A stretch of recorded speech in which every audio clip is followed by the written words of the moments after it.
Look at you, you yummy Nutella pizza. There are a lot of ways to make money in a crypto bull market because everything goes up. Are you smart?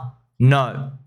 It's just that the tides are rising from Bitcoin going up. So you have to check out the different alternatives when it comes to allocating your capital. The game is all about capital allocation. You know the US dollar's trash. So what about crypto and the different narratives? Well, of course, some of them can get exciting. But at the end of the day, it's a risk curve. You want the highest reward, don't you? I know, technically, what do people say? They say you want the highest reward for the lowest amount of risk. Yes, technically, everyone says that. Practically, no one gives a crap. No one follows that in crypto at all. I'm not telling you not to, you just know, friends. I mean, they bought Monkey JPEGs for $500,000. We bought the Doge and the Shibs. They bought Pepe up last year, 340,000x. They just bought Dog with a Hat, 14,000x. They bought a 500x after the dev sold. Utility coins. They don't really have much utility, do they? I mean, technically they work, but it's all about attention, isn't it? So one of the narratives that you're going to see coming out is the restaking narrative, friends. And restaking is one of the most boring and disconnected crypto narratives there are. So effectively what they're saying is they go, well, you know, we have these things where you can kind of like do activities with your validator computer, and instead of basically like mining a block, you can do extra activities. You're like, hey, let's give you a job. For example, friends, if you're a bartender and you make me a drink, and then I say, hey, now that you made me a drink, can you please tie my shoelace while you're at it? And also hold my cup of orange juice. You see how the bartender's now doing more jobs at once? That's what they're trying to get to do, trying to get the restaking thing to kind of gain traction off. Now, it's really boring, isn't it? It's kind of like, I don't want to get really rude or anything. It's like, hey, stripper, now that you're dancing naked on a pole, can you kind of like teach me history and maybe put some jelly beans in my mouth and also like maybe tie my shoelace as well? You know what I mean? Like you're giving jobs to things that don't really need to be done that way. It's just that the marketers, the grifters, the VCs, vulture capitalists, these subhuman filth, they are drumming up the narrative that this is very relevant. What they've done is they've ignored Vitalik's warning, and Vitalik said, hey, the future of this is actually pretty garbage because if you guys start doing price oracles and all this other restaking stuff, it's a self-Ponzi system. So if something bad happens on the outside, connecting the data in, everything implodes. You just got to be careful because this is Vitalik, friends. Vitalik, a good-hearted genius, 4,000 IQ genius, friends. Aliens, they live outside of time, they say. So Vitalik's not going to age the same way we do. Vitalik's, when he wrote his article, for example, he was saying, well, just be careful about trying to do weird stuff like this because if you're trying to base things off like a US dollar price, well, what if people start doing the Argentinian peso and different ratios of their national currency, and 15 years down the line, basically the system breaks because the currency is just like not sustainable. Now, what did the grifters at EigenLayer and all these other layer 2 chains restaking people do? They listen to it. They go, hey, what did that 4,000 IQ alien say? Oh, he basically said something that is counter to our narrative where we dump on retail. Okay, forget it. Let's go do it anyway. Okay, so that's where we are today. We are today here. And restaking, right? It sounds like a very cool word, isn't it? Reinstaking. Yeah, until I tell you the yields. Are you going to get out of bed for 20%? 20% out of the whole bull market? No, you're not. It's boring. It's trash. It's disconnected. No one cares. Well, someone cares. People with like $800,000 of ETH care. Why? Because if they make a 4x from 800K of their ETH, right? 4x from 2.5K-ish ETH to like 10K in their mind, they're like, okay, sweet. I've made 8 4s of 32. I made 3.2 million. And that's cool. I'm going to be earning like a 20% yield on that. That's great. That's who it's for. Now you're saying to yourself, $800,000 in ETH. Baby dolls, I've got $40 in Jizz coin. I just bought the orange coin and I got my core coins in Chainlink, PulseChain, PulseChain. Yeah, I know. I feel you, man. Brothers and sisters, I feel you. That's why these narratives are all just invented trash. Now, here's the thing, man. if they let me and you in at a discounted price, which is a depression zone, maybe we could see a path forward. The problem is they didn't. The problem is that the vulture capitalist grifters have already had multiple levels of the seed funding rounds. And your friend here, your friend Somi here with a straight back and a bull hat told you 1 year ago, I literally made a video about 10 to 12 months ago about EigenLayer saying, warning, warning, watch out for these grifters. They're going to come convince you it's wealth-changing tech, but they've already done the seed funding round allocation. You and I can't get in. It's funny. That's exactly what's coming on now, right? No single retailer cares about earning 6% yield on their third cycle Ethereum at the whims of a VC insider grift team who's airdropping a useless token.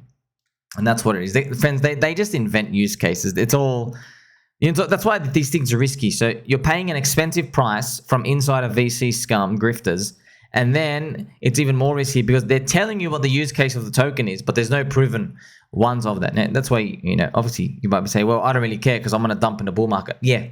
No, you're not. Because they're not giving you the coin, Habib. All right? Habibi Albi, they are not. They're not giving you the coin. Do you get it? They got the coin. They got the seed funding round at 10 million and now 40 million. And then the next one's going to be 120 million. And the fully diluted valuation when it's released is like 2 or 4 billion. A stupid amount. Congratulations. You're going to be buying, no, not you friends, your friends and family, they're going to be buying this trash at 2.5 billion valuation, and they're going to be believing that these things can go to 50 billion valuation. That's what it's going. Now, I hope they do. Just telling you, statistically, 99% of them don't. Okay, so restaking all of these, this is something cool. Oh, restaking here and there. It's boring. Boring. Okay, absolutely boring. It's a mid-curve narrative trap, but it makes me happy. Why? Okay, let's enjoy this peppy picture, by the way. Look at this peppy, right? Why is it a mid-curve trap, friends? It's because when you hear this, you know that people are complacent and they are slow to moving into the real, new, exciting cycle one narratives and coins. I hope these things go up. I wish them well. It's just that I know how they work. I saw the people in the insider teams. There's many of these others restaking. It is what it is. Now, the goal of them, the meta, is they want to grab everyone's Ethereum, and then they get the ETH, and then they stake the ETH, and then they want to present this to more VCs and fundraising rounds. So if they grab like 100,000 ETH everywhere, they can then present it out to other funds, and they go, well, look at this. We have, $1.8 billion in our network. People have committed this much to us. And so they can try get higher funding raises for the VCs who can try to spread their name out more and try get bigger players to buy in. And it all eventually leads to basically, the same path, friends, of dumpity dump. That's what it comes down to. But knowing all that, can we represent this in a chart? Yes, we can, friends. You see, that's why you are my actual friend. All right? And I'm sitting on a very squeaky chair, friends. Very squeaky chair. Do you see this little red arrow? Zoom in, man. Just zoom in. Do you see that little red arrow? The red one. You see that distance, friends? That's 25%. Do you remember I started this video by talking to you about capital allocation? Well, this chart is PulseChain versus Ethereum. It's Pulse ETH.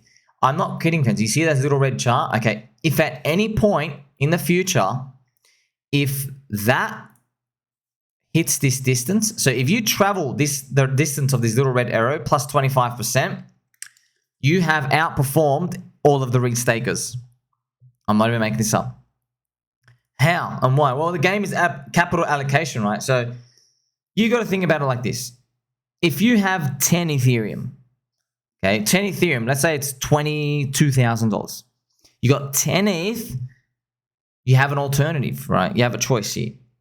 You can either keep your 10 Ethereum and do these restaking participation. So what you'll receive is you receive like your 5% yield because they stake for you, and they might give you an airdrop and stuff right along the way.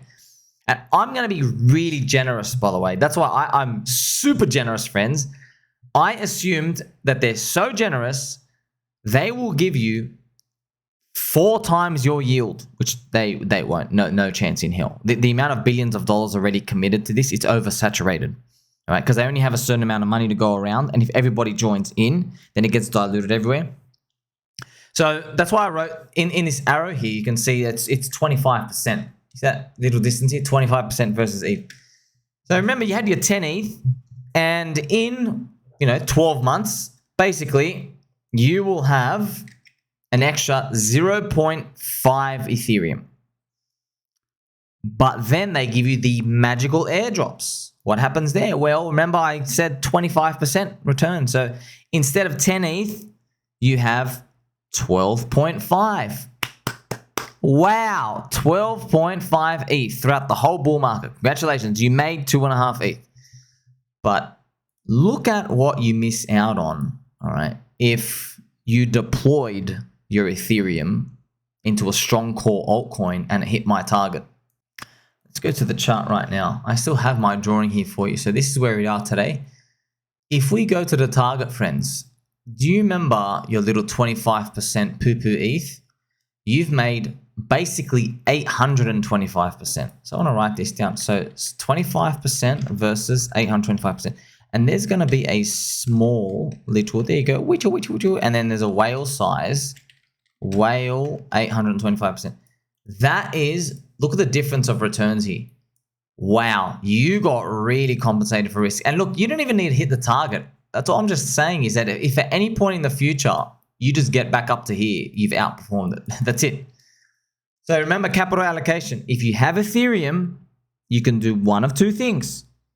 You can stake it and earn your little trashy 5% yield, participating in the ReStaking type of layer 2s where they're trying to do the grift somewhere here and there. And they're trying to like hand out these little airdrops where they only give 7% of the coins total supply out, which is a true story as well. Very sad and disgusting. You can do that. That's super, super safe. Or if you have steel ovaries or steel nuts as a squirrel, a robot squirrel, an Android squirrel, friends, you can actually smash it a lot. I mean, look how much you outperformed it. I mean, if you deployed your 10 ETH and you got that, 10 times 9.25 is 92.5 ETH. You actually made, oh wow, you profited 82.5 ETH versus that person's 2.5 ETH. 82.5 ETH is how much bigger? It's 33 times bigger. Whoa! Isn't that big? You might say to me, hey, can I do a bit of both worlds? Yeah, you can. Of course you can.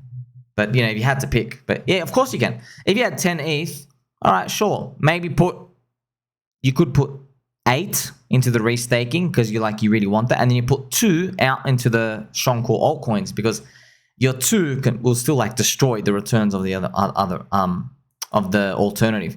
Of course, why don't people mostly do this is, they don't know or they're scared. And I know the truth, friends. They don't hold their own nuts. They don't have nuts. They drink a lot of soy. Okay, but this is funny. If at any point in the next 24 months, Pulse versus ETH. So if you ever want to see this chart for any coin, you just chart it versus Ethereum. Okay, technically you should chart against BTC, but we're on difficult mode now. We want to outperform ETH. So that's it, right? This ReStaking narrative. All right, don't forget, it's a VC grift scam just to get you to give your Ethereum up. That's the bad part, right? If you give your Ethereum up and you're staking, you can't use it anymore. It's staying there. Now it's safe and it's locked in a smart contract. Technically, yes, all these. But here's the thing, yeah, it's. Do you remember in the bear market, it's safe from you dumping? Well, now we flipped that. So yeah, no one's mind has switched on. In the bull market, it's going to be safe from you deploying, which is not safe at all. That's actually really risky because the bull market doesn't last forever. Okay, make sure you like, subscribe, belly button, all friends. You learned a lot today. Catch you soon.